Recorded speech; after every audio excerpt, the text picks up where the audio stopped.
Jadi waktu suami saya meninggal, ya suami saya tidak meninggalkan uang pertanggungan asuransi karena memang tidak ada waktu itu ikut asuransi tapi tidak dibayar gitu. Jadi uang pertanggungan otomatis tidak ada, lapse. Terus saya tidak ditinggalkan warisan, saya juga nggak ada tabungan. Jadi waktu itu saya bekerja, tapi gaji saya 2 juta atau 2.500.000 dengan 3 anak. Yang masih kecil-kecil waktu itu ya Bu. Sobat Crosstalk, bersama saya Grace Kusno dalam Bincang-Bincang Crosstalk.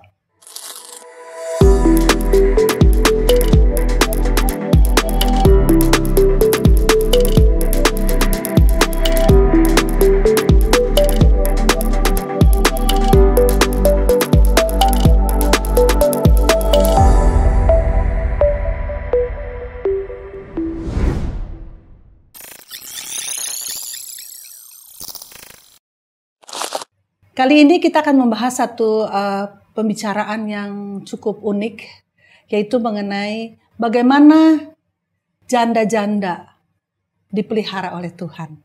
Kali ini kita akan kedatangan seorang narasumber yang bersaksi betapa luar biasanya kehidupannya sebagai seorang janda, mulai dari usia 34 tahun, memiliki 3 orang anak, bagaimana Tuhan menolong dia, menolong beliau, sampai pada saat ini.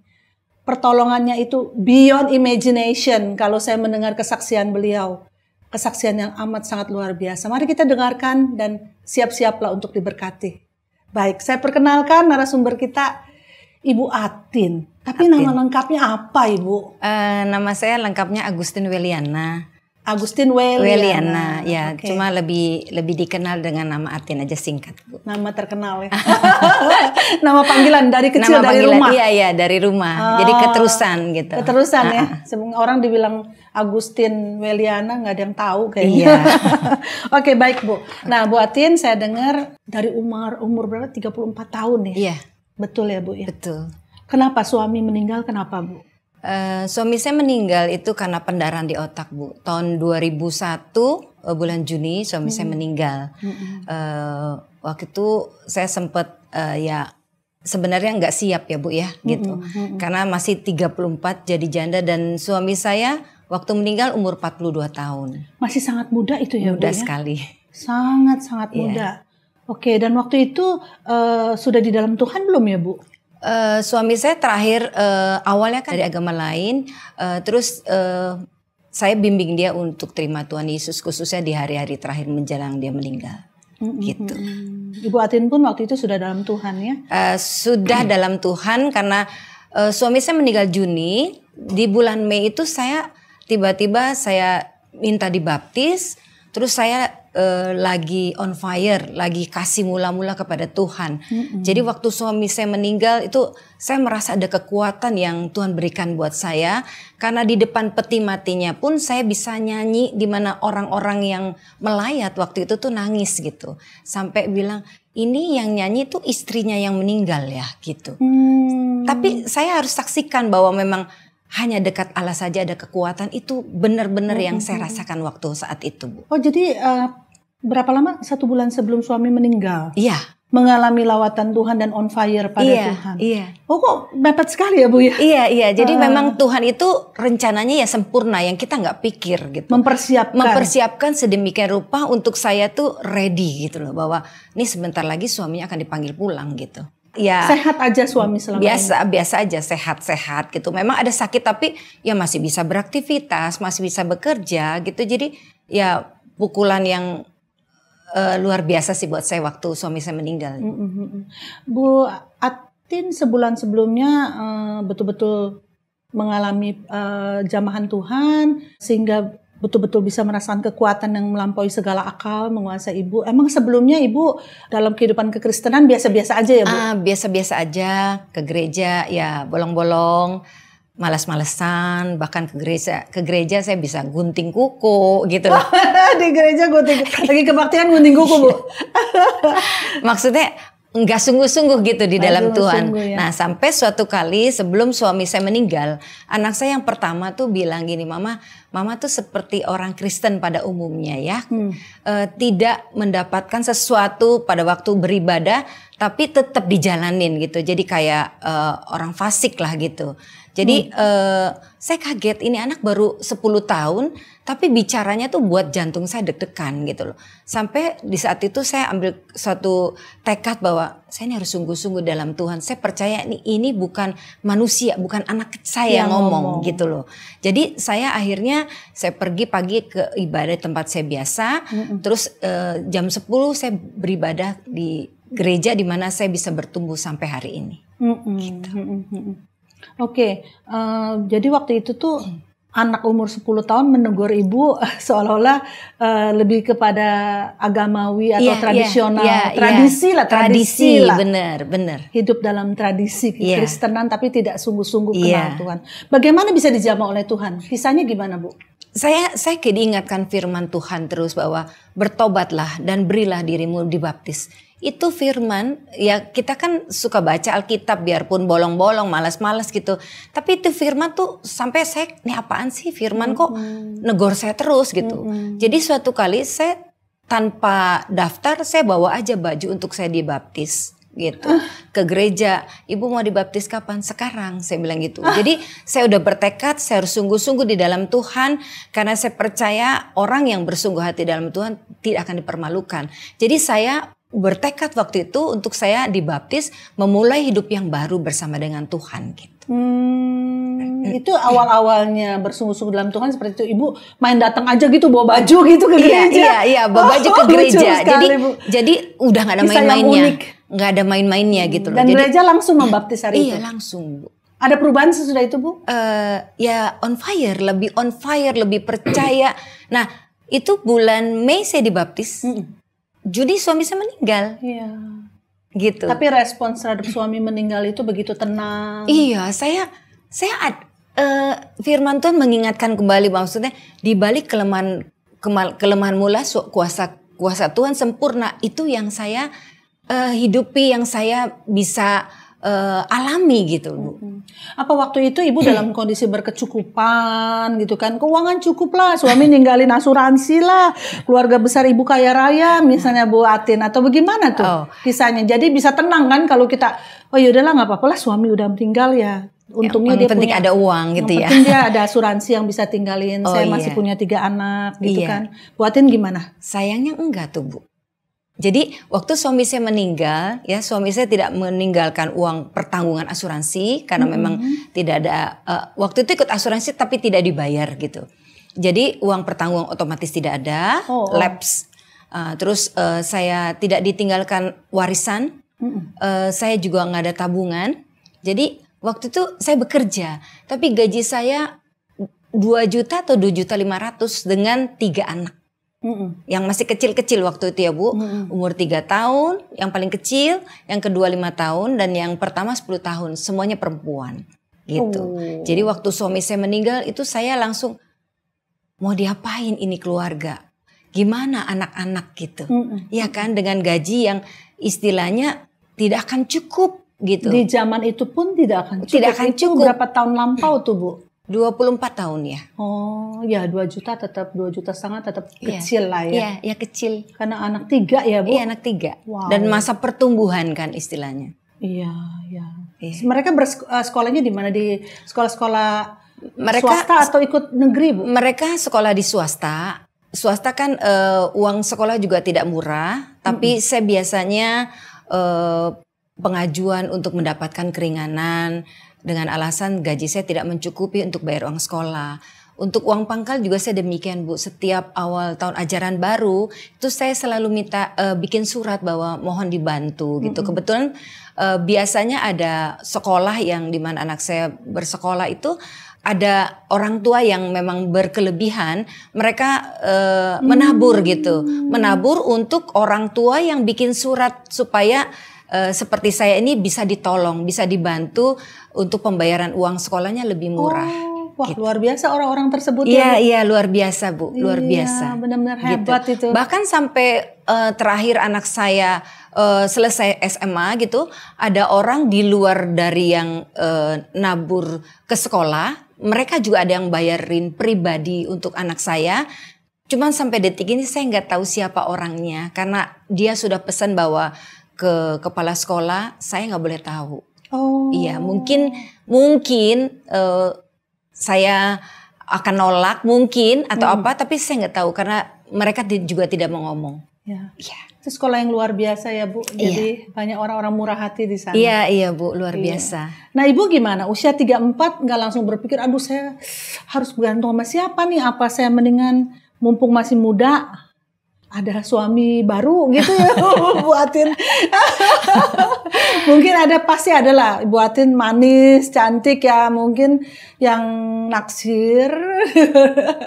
Bu Atin nggak berpikir begitu Bu? Susah loh. Jadi ibu dengan 3 anak itu susah loh Bu. Iya, yang berat sih karena nggak punya uang sih Bu ya. Yang nggak punya uang itu yang paling berat. Kalau misalkan mau cari suami lagi, yaitu pilihan yang kesekian. Tapi jujur saya katakan karena anak saya perempuan, saya tidak punya keberanian Bu untuk menikah dengan laki-laki yang dalam tanda kutip anak-anak saya tidak kenal. Bahkan saya juga baru kenal dalam hitungan mungkin beberapa bulan, tahun. Nah itu saya tidak bisa punya kepercayaan atas laki-laki selain suami saya sendiri. Saya takut jujur anak saya dalam masa pertumbuhan, mereka nanti kan takut terjadi sesuatu gitu yang membuat saya tuh ngeri aja membayangkan. Jadi saya bertekad waktu itu saya tidak mau menikah lagi gitu Bu. Jadi saya percaya Tuhan pasti tolong sekalipun saya tidak menikah lagi gitu Bu. Oke. Nah Ibu kan baru on fire, suami meninggal. Udah gitu hidup susah ya Bu. Iya. Susah nggak? Susahnya semana? Coba Bu cerita dulu dah.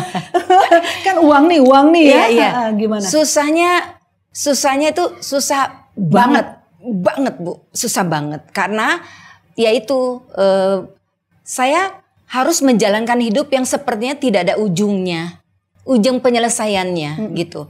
Karena gaji saya kan cuma segitu.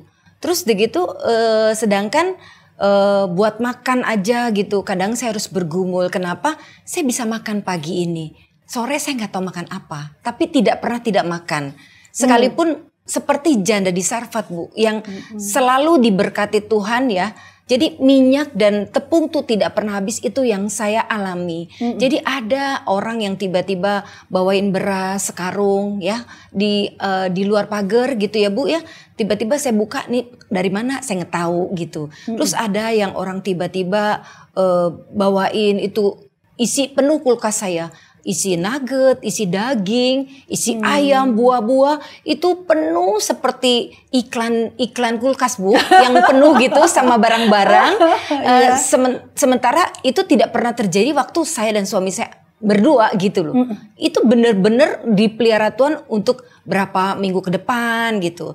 Begitu juga dengan beras, dengan telur, dengan ya banyak hal ya Bu, banyak hal yang membuat kadang-kadang saya, aduh Tuhan tuh ajaib gitu. Yeah. Nah pernah saya ceritakan, saya kalau saksikan ini tuh terharu gitu. Karena waktu itu anak saya umur 3 tahun.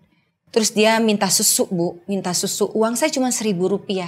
Rp1.000. Bu kebayang 3 anak uangnya 1.000. Terus begitu dia bilang, mah cucu, kata dia, umur 3 tahun kan masih cadel gitu. Terus saya bikinin teh manis waktu itu. Terus dia dalam keadaan sambil nangis, kecapean gitu. Dia bilang, cucu. Sekarang ibu mungkin udah tahu kan, hati orang tua mana yang bisa tegar ngelihat anaknya minta susu. Sementara saya sebagai orang tua, single parent, gak bisa penuhi apa yang menjadi kebutuhan dasar anak untuk minum susu. Saya waktu itu cuma bilang begini, Tuhan, itu kira-kira jam tidur siang jam 1:30. Saya bilang, Tuhan anak saya mau susu nih, saya bilang. Tapi uang saya cuma 1.000. Saya ada telur, tapi saya gak punya minyak buat goreng. Terus jam 3 sore ada mbaknya teman saya ketok pintu. Bu Atin, kata dia gitu. Saya disuruh ibu anterin ini. Saya kaget. Kenapa? Dia anterin susu yang paling besar sama minyak 5 liter. Saya waktu saya terima itu saya nangis. Saya bilang, Tuhan ajaib. Saya gak ngomong ke siapapun. Tapi Tuhan tuh tahu bahwa saya butuh, anak saya perlu minum susu gitu. Disitulah saya ngalami terus menerus kebaikan Tuhan dalam hidup saya, yang menyatakan bahwa Tuhan itu real, hidup, nyata. Sekalipun kita nggak usah berkoar-koar bahwa kita nih perlu ini, dia ngerti, dia tahu banget gitu loh Bu. Ajaib gitu. Banyak kesulitan, tantangan. Anak saya nomor 2 dan 3, umur 3 tahun dan 5 tahun, setelah beberapa minggu setelah suami saya meninggal, sakit panas. Sakit panas, saya nggak punya uang buat bawa ke dokter. Pada waktu itu yang ada di hati saya cuman, Tuhan, kalau kedua anak ini Tuhan panggil pulang, saya nggak akan marah sama Tuhan. Saya bilang begitu. Saya bilang gitu. Apapun yang terjadi dengan kedua anak ini, saya percaya Tuhan kasih yang terbaik, saya bilang gitu. Terus panas badannya, saya cuma berdoa seperti itu.